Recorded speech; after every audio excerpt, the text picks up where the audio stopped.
It is in the times that we are left alone that we hear His still small voice. It is not in the hustle and bustle, but in solitude, in quietness.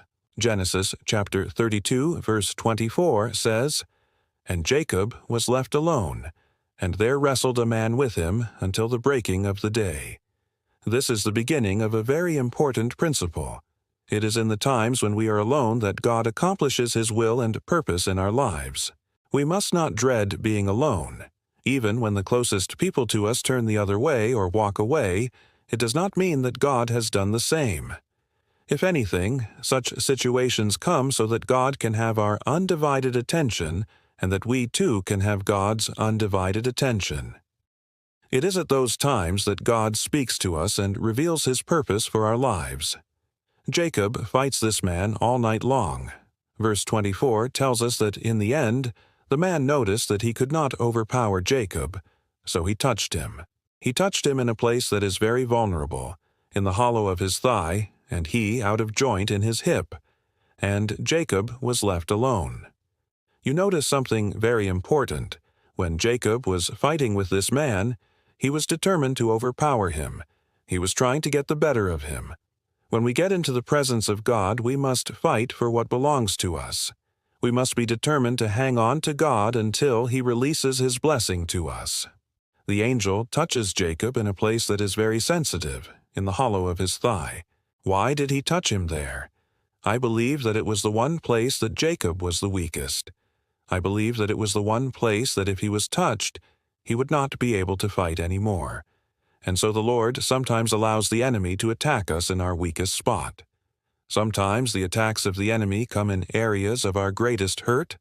Sometimes they come in areas of our greatest weakness, areas of our greatest failure, hurt, and disappointment.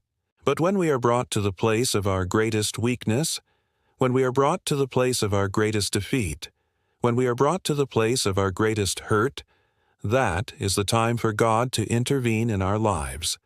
That is the time for God to heal us, to set us free, to deliver us, to lift us up, to empower us, to give us strength. That is the time for God to speak to us. That is the time for God to show us our true identity. And that is exactly what happened to Jacob.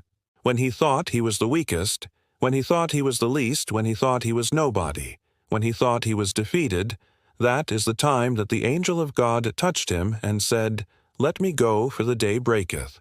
But Jacob says, "No, I will not let you go. You will have to bless me." And you know what? He had wrestled all night long, but he got the blessing in the morning. He waited all night long, but his reward came in the morning. The promise of God is that when we wait on Him, when we seek His face and call on His name, He will answer us. The answer may at times tarry, but He will never deny those who seek Him. Now, verse 26 goes on to say, "And he said, 'What is thy name?' And he said, 'Jacob.'" This is a very important question. He says, "What is your name?" Why did he ask him that question? Because God wanted to change his name. And the name is very important. The name signifies destiny. The name signifies identity. The name signifies who you are and where you are going. If you can change a man's name, you change his destiny. And this is what happened to Jacob. And he said, "Jacob, no more shalt thou be called Jacob, but Israel." Why did he change his name from Jacob to Israel? Because the name Jacob means he who supplants, he who grasps by the heel. But the name Israel means he who wrestles with God. And God said to Jacob, "No, no more shall you be called Jacob, he who supplants, he who takes things by force, but you shall be called Israel, he who wrestles with God, because you have wrestled with me all night long, and you have prevailed." The name change signifies Jacob's entry into a covenant relationship with God, similar to the covenants made by Abraham and Isaac. As Israel, he becomes part of the lineage that inherits God's promises and blessings, and that is exactly what happened with Moses.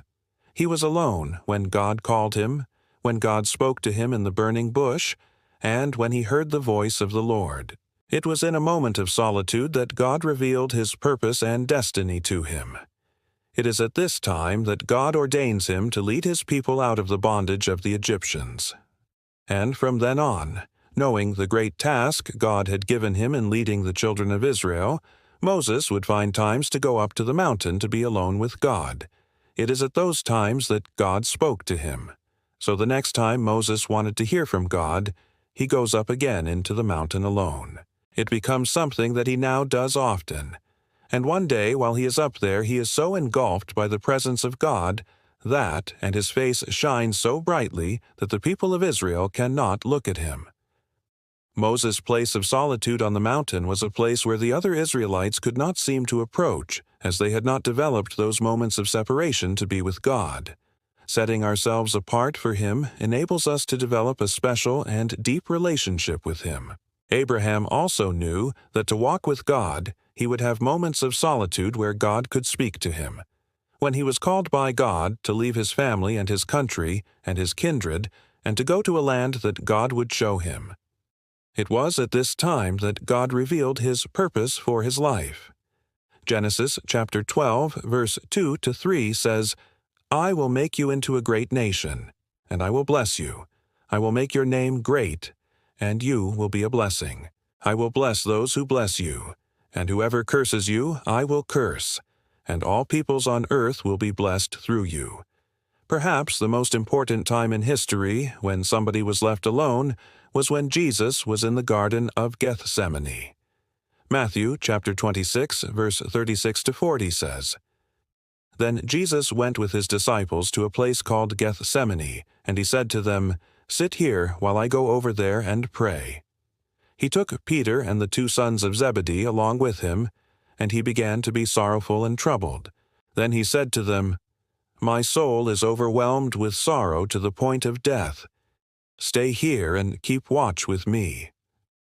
Going a little farther, he fell with his face to the ground and prayed, 'My Father, if it is possible, may this cup be taken from me. Yet not as I will, but as you will.' Then he returned to his disciples and found them sleeping. 'Couldn't you men keep watch with me for 1 hour?' he asked Peter. Jesus, in his hour of need, had to go at it alone. It was a moment of agony, a moment of distress and loneliness. Verse 42-46 says, 'Father, if you are willing, take this cup from me, yet not my will, but yours be done.' An angel from heaven appeared to him and strengthened him, and being in anguish he prayed more earnestly, and his sweat was like drops of blood falling to the ground. Even Jesus had to be left alone. Were it not for this experience, then we would never have known God's salvation through his death on the cross. Friends, there are times in our lives when we need to be alone with God. There are times in our lives when we need to separate ourselves from everything and everyone and go into the secret place. There are times in our lives when we need to go into the wilderness, when we need to go into the mountain, when we need to go into the desert, when we need to go into the garden, and when we need to go into the place of prayer that we might be alone with God. Because when we are alone with God, we hear his voice. When we are alone with God, we discover his will. When we are alone with God, we receive his power. When we are alone with God, we gain strength. And when we are alone with God, we get our miracle. We come into contact with our destiny. May God bless us as we seek his will. As we seek to find him in the holy place, may the distractions of this life fade into insignificance as we walk and commune with him. Amen.